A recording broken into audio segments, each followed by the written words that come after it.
Pessoal, antes da gente começar o vídeo de hoje, eu vou dar um recado bem rápido para vocês. Eu decidi aumentar o prazo das entregas das atividades, das avaliações, das listas de exercícios. Por que eu vou fazer isso aí? Pessoal, eu sei que tem alguns alunos que precisam às vezes da ajuda dos pais, ou às vezes os pais até querem participar de fazer a lista com vocês. Ou muitas vezes vocês só têm um celular em casa, enfim, vários motivos. Eu limitando o prazo para 2 dias, que é o suficiente para vocês fazerem, eu posso restringir alguns alunos de fazer a lista. Então, devido à grande quantidade de tarefas que vocês têm que fazerem, enfim, eu decidi aumentar o prazo da lista. Como que eu vou fazer então? Eu vou enviar a lista toda segunda-feira, do mesmo jeito que eu tenho feito, e eu vou encerrar o prazo, pessoal, no domingo, às 23h59. Então vocês terão 6 dias para fazer a lista, beleza? Nesses 6 dias, vocês podem fazer a lista. Veja bem, pessoal, não quero fazer com que vocês deixem para fazer a tarefa depois. Não é isso. Esses 6 dias que eu vou dar de prazo para vocês é para, se porventura alguém que não tem como fazer a atividade, às vezes o pai trabalha, tá difícil, essa pessoa não seja prejudicada. Você que consegue fazer a lista na segunda, na terça ou na quarta-feira, continue fazendo isso. Por quê? Porque assim você não acumula trabalho para fazer, beleza? Então você que tem condições de fazer na segunda, na terça ou na quarta, finge que eu não vou aumentar o prazo, beleza? A não ser por uma grande exceção, às vezes a plataforma deu algum problema, ou às vezes seu celular quebrou, enfim. Aí tudo bem, mas deixe para fazer no sábado, na sexta, só quem não tem condições de fazer antes, tá? Então eu prefiro que vocês façam quanto antes, porque senão começa a acumular. Vocês têm várias tarefas, aí começa a acumular, você esquece e aí fica sem, beleza? Então eu vou aumentar o prazo para que vocês consigam fazer. Outro recado, pessoal, pouquíssimas pessoas estão assistindo os vídeos de correção. Aí tem pais que estão reclamando para a coordenação que os professores não estão dando devolutiva a respeito da lista de exercícios. Pessoal, o que eu vou falar por mim, não sei dos outros professores, mas eu sempre faço a correção na terça-feira. Eu envio os vídeos e a quantidade de pessoas que assistem o vídeo de correção é muito menor do que a quantidade de pessoas que assistem o vídeo normal. Estou pensando seriamente em começar a colocar uma senha no vídeo de correção também, porque é muito importante você ver o que você errou para você saber se você tem ou não dúvidas, tá? Então, pessoal, assistam o vídeo de correção. Lá, além de eu corrigir o exercício, mostrar a resposta certa, eu comento às vezes algumas coisas do porquê que aquilo está errado e tudo mais. É um tempo que a gente tem de bate-papo também, beleza? Bom, nas nossas últimas aulas, a gente conversou um pouco sobre alguns ciclos de gases.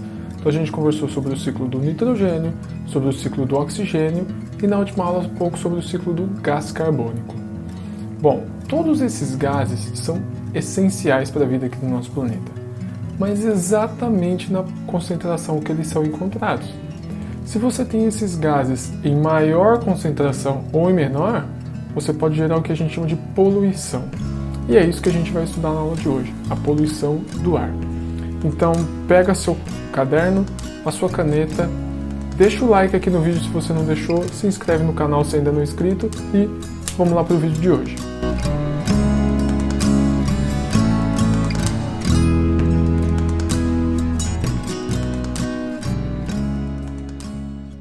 Bom, a primeira coisa que a gente precisa saber é o que é poluição.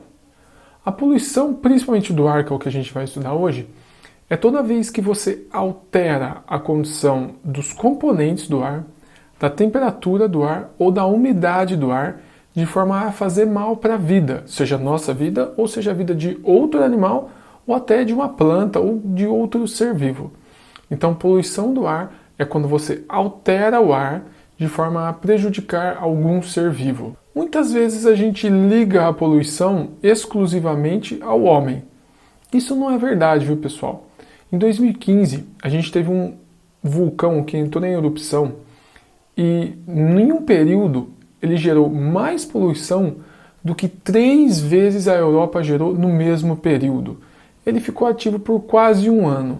Então, nesse 1 ano, ele gerou mais poluição do que a Europa geraria em 3 anos. Tá?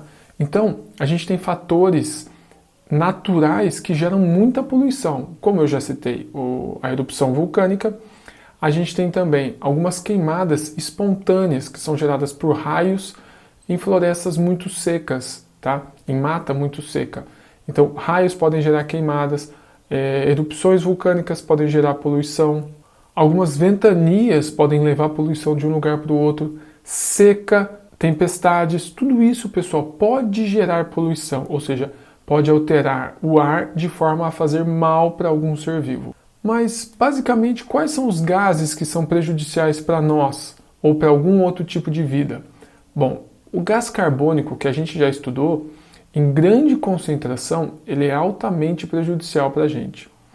Outro gás também que é prejudicial é o gás metano, que é gerado na decomposição de alguns animais e de algumas outras coisas, e ele é um fator muito importante para o efeito estufa, que a gente já comentou um pouquinho para trás, a gente vai estudar melhor o efeito estufa para frente, mas que a grosso modo é o que mantém o nosso planeta quente. Então o efeito estufa ele é bom em uma determinada parte, porque ele mantém o nosso planeta quente. Só que quando ele acontece em grande escala, em demasia, ele pode esquentar o nosso planeta muito. Então ele passa a ser prejudicial. A gente sabe que a vida é um equilíbrio, né, pessoal? A gente precisa de algumas coisas em determinadas concentrações. Quando passa dessa concentração, começa a fazer mal. O efeito estufa é assim, que é gerado então pelo gás metano, que a gente acabou de falar. A gente tem também o monóxido de carbono. Então, o gás carbônico tem um nome também de dióxido de carbono, e o monóxido de carbono também é prejudicial para a gente. O monóxido de carbono é mais prejudicial do que o dióxido de carbono. O monóxido de carbono, pessoal, é um gás que existe em alguns tipos de combustão, em algumas queimas, tá? Principalmente em queimas que a gente chama de incompletas. Isso aí a gente vai estudar melhor lá no 9º ano. Mas o que vocês precisam entender aqui? Basicamente, o gás que sai do escapamento do carro é o gás carbônico, o dióxido de carbono, junto com o monóxido de carbono. O monóxido de carbono também é responsável pelo efeito estufa, beleza? A gente tem também alguns gases com enxofre e alguns gases com nitrogênio, que também são muito prejudiciais para a nossa vida. O enxofre, pessoal, também é muito liberado por explosões vulcânicas, tá? Por erupções vulcânicas. O enxofre é altamente tóxico e nessas erupções ele também é expelido em grandes quantidades.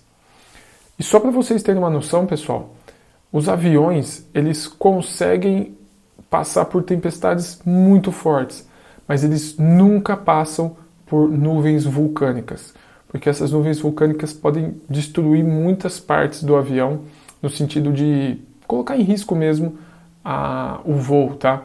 Então, os aviões sempre desviam de nuvens vulcânicas, e, inclusive, alguma erupção vulcânica pode fechar aeroportos inteiros, tá? Bom, mas é claro que o homem também é um agente poluidor muito grande, pessoal. O homem, a gente estima que ele polui muito mais do que qualquer outra forma natural de poluição.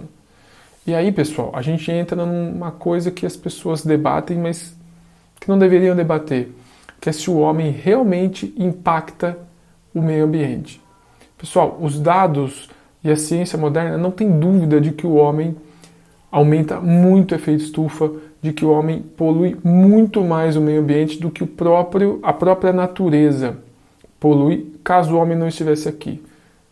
É meio estranho a gente falar de natureza, porque o homem faz parte da natureza, né? Mas quando eu falo natureza, eu estou levando em conta tudo aquilo que não tem a ver com o homem, tá? Que não é gerado pelo homem.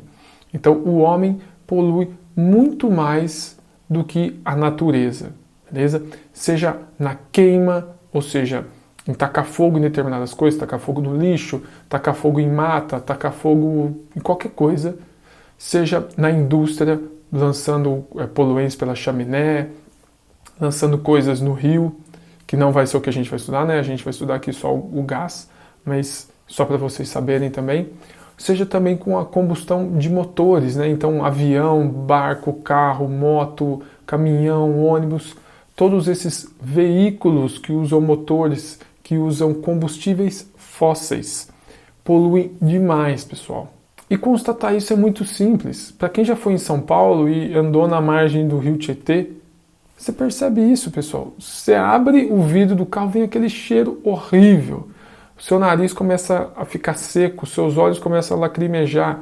Às vezes você fica até com um pouco de dor de cabeça, pessoal.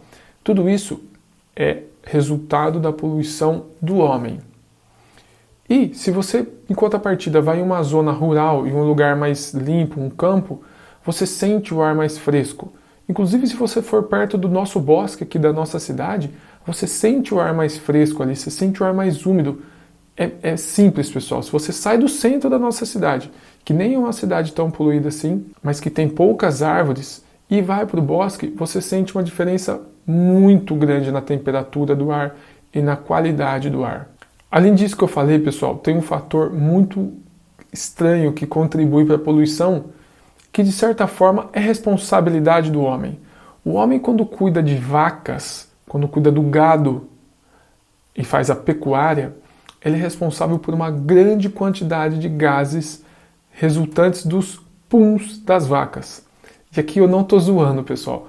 Os puns das vacas são responsáveis por uma enorme quantidade de poluição. Então, quando você tem a pecuária extensiva, que é aquela pecuária onde você tem muitos gados, tá? Essa região ela fica contaminada pelos puns, pelos gases desse gado, tá? E isso é uma poluição muito relevante, é uma poluição em grande escala. E pessoal, como a gente está falando da poluição do ar, é óbvio que essa poluição não fica parada. Então, às vezes, se eu tenho uma indústria aqui, o vento pode levar essa poluição para muitos quilômetros de distância da minha cidade.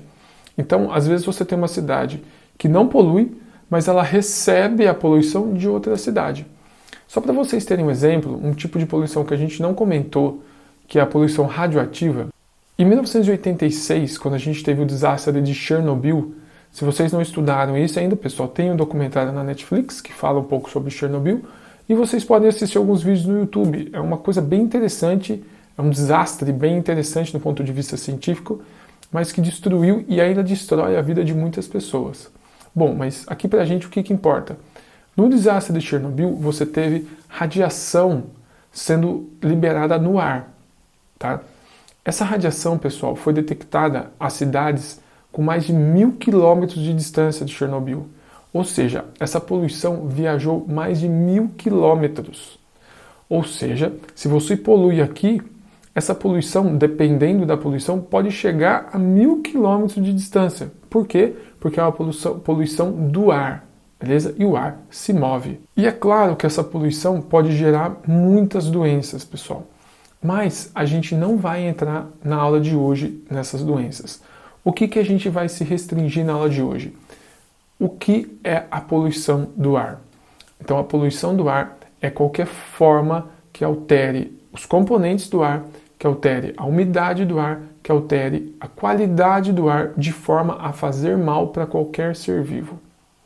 E aí, nessa poluição, a gente pode ter fatores humanos ou fatores não humanos, fatores naturais. Entre os fatores naturais, a gente citou vulcões, queimadas naturais, ventanias, tempestades. E entre os fatores humanos, a queima, o tacar fogo mesmo, né? As indústrias, a combustão dos motores, ou seja, a queima de combustível fóssil dentro dos motores dos carros, os puns das vacas e qualquer outra atividade que lance poluentes no ar feita pelo humano ou desencadeada por alguma coisa do humano. Como eu já disse para vocês, o gado não é humano, mas aquela reunião e aquela quantidade de gados se dá porque o homem faz uso disso. O homem cria esse gado na pecuária extensiva e aí todo esse volume de gás dos puns das vacas resulta em poluição. Então, pessoal, na semana que vem a gente vai estudar as doenças causadas pela poluição do ar. Na aula de hoje a gente vai parar por aqui. Então, eu espero que vocês entendam muito bem esses ciclos que a gente estudou, que eu estou fazendo bem pausadamente, porque agora a gente vai entrar na parte de poluição e a gente vai entrar nas doenças causadas por essa poluição. Então, pessoal, eu espero que vocês enviem mais dúvidas para mim. Nessa semana que passou, alguns alunos já enviaram algumas dúvidas, mas eu espero que mais pessoas enviem dúvidas. Não porque eu quero que vocês tenham dúvidas, mas porque eu sei que geram dúvidas, tá? Na aula a gente conversa muito mais. Então não deixem de mandar mensagens para mim, beleza? E pessoal, não se esqueçam de fazer a lista de exercícios, que eu já comentei com vocês, eu dei um tempo maior para vocês fazerem. Não se esqueçam de assistir o vídeo e enviar a senha de hoje, pessoal. A senha de hoje é erupção. Então você vai mandar uma mensagem com o seu nome e a senha erupção, beleza? Então, se você não deixou o like, não esquece de deixar um like aqui, se inscrever no canal e prestar muita atenção nesse vídeo, hein, pessoal? Façam a lista de exercícios e, se tiverem dúvidas, me mandem, por favor. Lembrando que amanhã tem vídeo de correção, beleza? Então, até semana que vem, pessoal. Um abraço e valeu!